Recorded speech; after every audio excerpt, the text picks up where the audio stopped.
तर जे पण काही आता माझ्या बाबतीमध्ये चर्चा चालू होती 7-8 दिवसामध्ये, तर त्याविषयी मी म्हटलं बोलूयात काय आहे ते.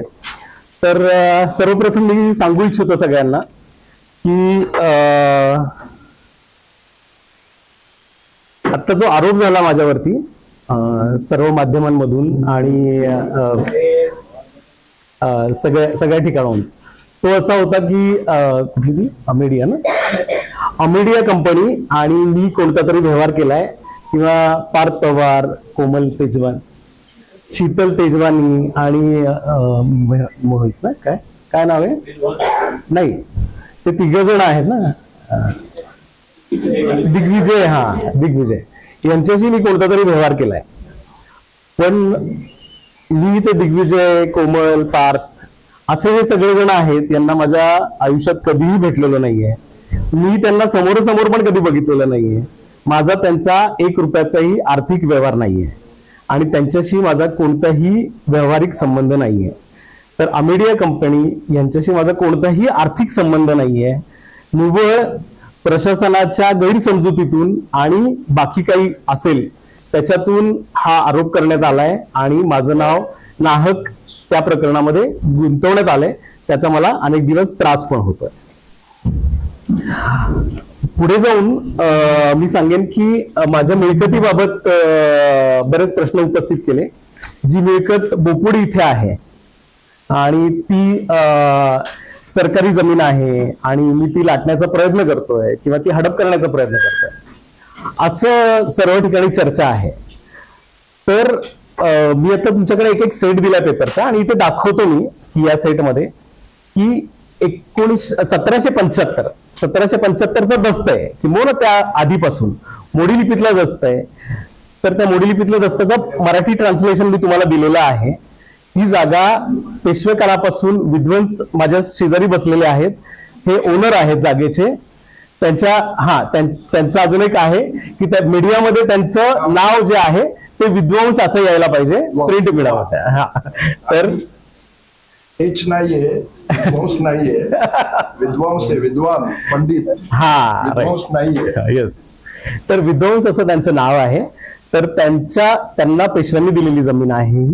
व्हेरी एज्युकेटेड फॅमिली आणि समाजाप्रती बांधील असणारी फॅमिली आहे. नाहक त्यांना या प्रकरणामुळे त्रास पण झालाय. म्हणजे मला पण त्याचं फार वाईट वाटतंय, म्हणून मी त्यांना म्हटलं आज तुम्ही या, आमचे फारच जिव्हाळ्याचे संबंध आहेत. ते विकणारे आणि मी घेणारा असलो तरी सुद्धा हे तुम्हाला सांगायचंय. तर पेशवे कालापासून ही मिळकत आहे. त्या मिळकतीचे हे डॉक्युमेंट आहे पेशवे कालापासून, बरोबर. मोडी लिपीतला आहे, सगळ्यांकडे एक कॉपी आहे. मी अजून लागेल तर देतो सगळ्यांना कॉपी. सेकंडली, परवा खडसे साहेबांनी सांगितलं की जोपर्यंत पुरुष संतती आहे तोपर्यंतच ही जागा विद्वांसांची आहे. तर पुरुष संतती तुमच्या समोर आहे, त्याला वेगळं काही सांगायची गरज नाही. तर त्याच्या पुढे जाऊन 1775 नंतर वेळोवेळी तुम्हाला मोडी लिपीमध्ये त्याचे रेकॉर्ड सापडतील.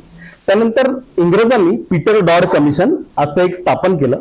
पीटर डॉड कमिशनच्या अंतर्गत याचा एक ॲलिनेशन उतारा आहे. तो ॲलिनेशन उतारा जो आहे तो 1886चा आहे.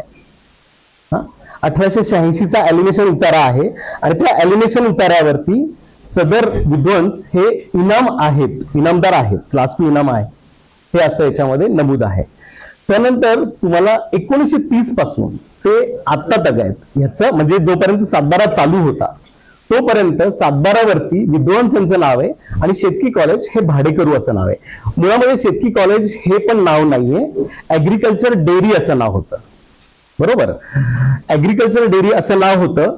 शेतकी कॉलेजचा इन्फ्लुएन्स आहे, कारण शेतकी कॉलेज ही संस्था आहे. सगळ्यात पहिलं समजून घ्या, शेतकी कॉलेज हे सरकार नाहीये, बरोबर. तर ही जागा शेतकी कॉलेजची असं म्हणू शकतात, ते सरकारची आहे असं म्हणू शकत नाही. तर शेतकी कॉलेजचं भाडेकरू म्हणून नाव होतं आणि विद्वांसांचं मालक असं नाव होतं. तर त्याच्यामध्ये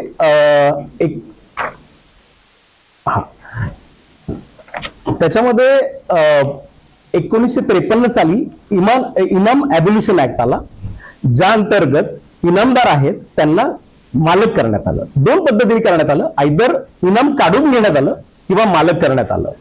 तर ह्यांचं इनाम जे आहे ते काढून घेण्यात आलेलं नाहीये, ते इनाम कायम ठेवण्यात आलंय. त्याचा फेरफार आहे, त्या फेरफारचा नंबर आहे 1578. मी आपल्याला सर्वांना हा फेरफारची एक कॉपी दिलेली आहे आणि मी आता इथे माध्यमांसमोर पण दाखवतोय. या फेरफारला तथाकथित म्हणजे मला नाही वाटत महात्मा फुलेंना अशी इच्छा असेल की स्वतःचा वापर करून तिथले अधिकारी असं चुकीचं काम करत असतील म्हणून. तरी पण त्यांनी हा जो फेरफार आहे ज्याच्यातून विद्वांसांना मालकी देण्यात आली, ह्याला महात्मा फुले कृषी विद्यापीठाच्या अधिकाऱ्यांनी चॅलेंज केलं आणि ते चॅलेंज 2007 ला केलं त्यांनी आणि 2012 साली निकाली निघालं ते चॅलेंज. तर ते चॅलेंज काय होतं की विद्वांसांची मालकी जी आहे ती रद्द करण्यात यावी म्हणून. पण त्याला चॅलेंज केलं आणि तुमच्याकडे चॅलेंजची म्हणजे ऑर्डरची कॉपी पण आहे. आता काय आहे, आमच्या बाबतीत जे लोक ऑर्डर देणार त्यांना हे असं दिसतंय की त्यांच्यावरती फौजदारी कारवाई करणार, तर आमच्या फेवरमध्ये. तर कोणी आमच्या फेवरमध्ये ऑर्डर दिली ते दाखवतो मी तुम्हाला. तर ही एक 2012 सालची ऑर्डर आहे. 2007 साली महात्मा फुले कृषी विद्यापीठ, जे ऍग्रिकल्चर कॉलेज असं नाव आहे पण त्याचा ऍडव्हान्टेज ते घेत आहेत, नो इश्यू. तर त्यांनी चॅलेंज केलं 2007 ला आणि 2011 ला निर्णय लागला की तुमचं अपील फेटाळण्यात येत आहे. यांना 2053 साली मालकी बहाल करण्यात आलेली आहे आणि 2053 पासून ते आतापर्यंत ही मालकी आहे आणि याला आम्ही रद्द करू शकत नाही एवढ्या उशिरा. 1953 पासून आज तगायत मालकी आहे. ठीक आहे. त्यानंतर ह्याच्यावरती कुठलं देते, town planning. Town planning scheme. आता हा सर्वे नंबर 62 नाहीये, निव्वळ दिशाभूल करण्यासाठी सर्वे नंबर 62 असं केलं जातं. सर्वे नंबर जेव्हा असतो त्या सर्वे नंबरचं टाउन प्लॅनिंग स्कीम होते. आपल्याला सर्वांना जाणीव असेल की आपल्या इथे वेगवेगळ्या टाउन प्लॅनिंग स्कीम आहेत. तर ही संगमवाडी टाउन प्लॅनिंग स्कीम आहे. तर संगमवाडी टाउन प्लॅनिंग स्कीम अंतर्गत मला एक ग्लास पाणी पण द्या. संगमवाडी टाउन प्लॅनिंग स्कीम अंतर्गत याचं टायटल रिस्ट्रक्चरिंग होतं, म्हणजे टायटल फिक्स होतं थोडक्यामध्ये. आणि 7/12 पेक्षाही सुपरसीड हे टायटल असतं, कारण ह्याच्यावरती आर्बिट्रेटर असतो, तो जज असतो. त्या जजनी सर्वांचं हिअरिंग घेतलं आणि सर्वांचं म्हणणं ऐकून घेतलं की याच्यामध्ये कोण मालक आहे, कोण भाडेकरू आहे. तर ह्याच्यामध्ये ऍग्रिकल्चर कॉलेजला सुद्धा संधी देण्यात आली. ऍग्रिकल्चर कॉलेजला जेव्हा संधी दिली तेव्हा ऍग्रिकल्चर कॉलेजने बघा काय म्हणलंय त्याच्यामध्ये, तुम्ही झूम करून बघू शकताय, त्याच्यामध्ये मी तुम्हाला वाचून पण दाखवतो. तर ऍग्रिकल्चर कॉलेजने तेव्हा असं म्हणाले की बाकीचे सर्वे नंबर त्यांच्या मालकीचे आहेत, पण हे 3 सर्वे नंबर आहेत त्यामध्ये ते भाडेकरू आहेत. तर Shri Kale states that he has no document at present to show that this land have been held by agriculture college under the lease. त्यांच्याकडे ही जागा भाड्याने आहे याचं सुद्धा त्यांच्याकडे कोणताही कायदेशीर पुरावा नाही. हे एका जज समोर त्यांनी दिलेलं स्टेटमेंट आहे आणि त्याची ही ऑर्डर आहे. ह्या ऑर्डर नंतर काय झालं, ह्या ऑर्डर नंतर ह्या जागेचं टायटल फिक्स झालं, ज्याला टायटल अँड टेन्युअर सर्टिफिकेट म्हणतात. इट इज सुपरसीड टू 7/12 आणि सगळ्याच डॉक्युमेंटला सुपरसीड करतो. आणि ते टायटल अँड टेन्युअर सर्टिफिकेट आहे इथे, तुम्ही याच्यावर पण झूम करू शकता. याच्यामध्ये इथे तुम्हाला नाव दिसेल, यशोदा नारायण विद्वांस. यशोदा नारायण विद्वांस म्हणजे यांच्या आजी, यांच्या नावाने ह्यांचं नाव लागलं इथे. पण यांच्या घरात पुरुष संतती होती तेव्हा पण, नाहीतर परत तुम्हाला अजून कोणीतरी कन्फ्युज करेल. तर त्यांचं नाव आहे आणि त्याच्यामध्ये ऍग्रिकल्चर कॉलेज इथे भाडेकरू असं नाव आहे, बरोबर. तर ह्या डॉक्युमेंटला आव्हानित जर करायचं असेल, ह्या टायटलला आव्हानित करायचं असेल तर इथे खाली लिहिलंय पहा की तुम्हाला सिव्हिल कोर्टामध्ये ह्याला चॅलेंज करावं लागेल आणि याच्यामध्ये फेरफार करावा लागेल. हे 1975 साली झालेलं डॉक्युमेंट आहे. आज तगायत महात्मा फुले कृषी विद्यापीठाने याच्यावरती सिंगल ऍप्लिकेशन पण केलेलं नाहीये की आम्ही भाडेकरू नाहीये, आम्ही मालक आहे म्हणून, बरोबर ना. त्यांचं सरकार आहे ते, म्हणजे ते स्वतःहूनच घोषित करतात की आम्ही सरकार आहे, वेअरएज दे आर नॉट सरकार. ती एक संस्था आहे बरोबर. आणि ते त्यांना जर जागा पाहिजे असेल, म्हणजे तुम्हाला सांगतो, आमच्याकडे आम्हाला जागा पाहिजे असेल असं जर कुठल्याही सरकारी बॉडीला म्हणायचं असेल तर त्यांना भूसंपादन कायद्याअंतर्गतच जागा घ्यावी लागते. चौकात उभं राहून आरडाओरडा करून, मीडिया बोलून, फौजदारी गुन्हे दाखल करून जागेची मालकी प्राप्त करता येत नाही महाराष्ट्रामध्ये आणि भारतामध्ये.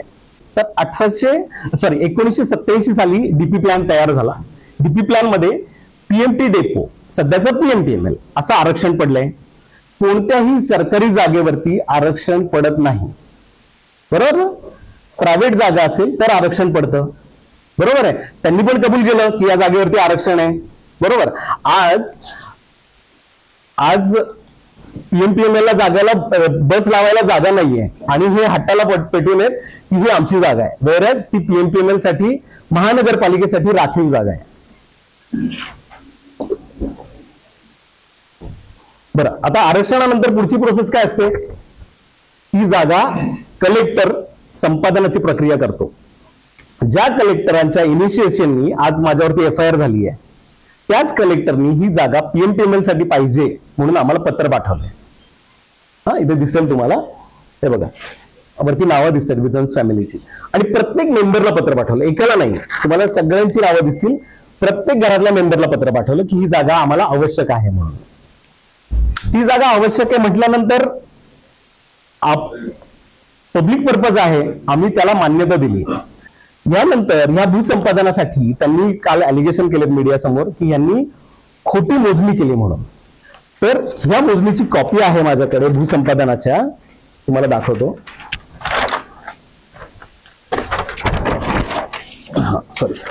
या भूसंपादनाच्या मोजणीची कॉपी आहे, यू कॅन झूम हिअर. हा, ठीक आहे, मी बसतो खाली. तर ही कॉपी आहे. तर ह्या भूसंपादनाच्या कॉपीमध्ये ही ही मोजणी कोणी केली आहे? तर भूसंपादन अधिकारी, कलेक्टर आणि पीएमपीएमएल यांनी संयुक्त केलेली मोजणी आहे. याच्यामध्ये खोटी असण्याचा प्रश्नच नाही. जर खोटी असेल तर त्यांना कोणाकोणावरती गुन्हे दाखल करणारे महात्मा फुले कृषी विद्यापीठ मी असं पण म्हणत नाही महात्मा फुले कृषी विद्यापीठ गुन्हे दाखल करते. वेस्टेड इंटरेस्ट असलेले काही अधिकारी आणि त्यांच्याशी संलग्न असणारे बाहेरचे ऍक्टिव्हिस्ट नाहीये, म्हणजे ऍक्टिव्हिस्ट या नावाला धब्बा आहेत हे लोक, की ब्लॅकमेलर आहेत, जी रवी पराठे बरोबर पूर्वी काम करत होती आणि आता वकील म्हणून समाजामध्ये मिरवत आहेत. त्यानंतर म्हणजे तेव्हाचे जे महसूल मंत्री होते त्यांनी स्वतः फोन करून आणि स्वतः सांगून याच्यामध्ये राहू दे नो रिक्वायर्ड, त्यांनी स्वतः सांगून माझ्यावरती एफआयआर केली. त्यावेळेस एफआयआर केली. त्या एफआयआरच्या मध्ये हायकोर्टाची ऑर्डर आहे, मी याची पण कॉपी तुम्हाला दिली आहे. या हायकोर्टाच्या ऑर्डरमध्ये चुकीचा वापर, स्वतःच्या पदाचा चुकीचा वापर करून माझ्यावरती एफआयआर केली आहे अशी याच्यामध्ये नोंद आहे. आणि त्यांचं मंत्रीपद हे फक्त भोसरी जागेत गेलेलं नसून त्यांनी माझ्यावर केलेली चुकीची एफआयआर आणि भोसरी जागा घोटाळा ह्या अशा दोन गोष्टींमुळे त्यांचं महसूल मंत्रीपद गेलं, हे मी तुम्हाला आठवण करून देतो. माझा आरोप असा आहे की माझ्यावरती खोटे गुन्हे दाखल झालेत. माझं नाव विनाकारण अमेडिया कंपनी, पार्थ पवार किंवा कोमल तेजवानी, शीतल तेजवानी आणि कोण आहेत अजून, दिग्विजय सिंह पाटील, यांना कधीही मी आयुष्यात बघितलेलं नाहीये, ज्यांना भेटलेलो नाहीये, यांना कधीच माझा काही संबंध नाही, आर्थिक 1 रुपयाचाही संबंध नाही. त्यांच्यामुळे नाहक माझ्यावरती आरोप झालाय. माझी इमेज खराब झाली आहे. मी एक व्यावसायिक आहे, बांधकाम व्यावसायिक आहे. माझं कारण नसताना सगळीकडे माझी इमेज खराब झाली आहे, जी मला डेव्हलप करायला गेली. मी 25-30 वर्ष दिवस रात्र कष्ट करतो. मी शून्यातून आलेलो आहे इथपर्यंत.